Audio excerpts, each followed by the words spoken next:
मंच से आपने गीत गाया, मंच का से आपने गीत गाया, गीत का माने क्या? यही हमारी छत्तीसगढ़ की हमारी कला है, हमारी खुशबू है। यही पूरा सरकार थी, इसको सब खत्म कर दिया था।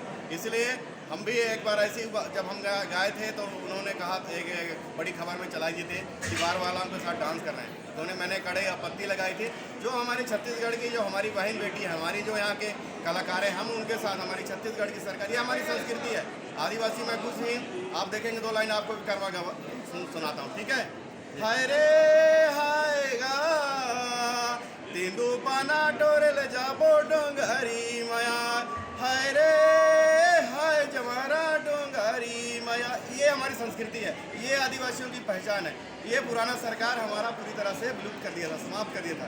भूपेश जी ने हमें आदिवासियों को आगे बढ़ाया है, हमारे यहाँ के विधाओं को आगे बढ़ाया है, इसलिए मुख्यमंत्री जी का हम प्रशंसक हैं। और छत्तीसगढ़ में लगातार सरकार, आपने देखा होगा, लगातार लोगों में खुशी है, चाहे वो किसान हो, नौजवान हो, युवा हो, लगातार आज वो लोगों में उत्साह है। इसके लिए माननीय मुख्यमंत्री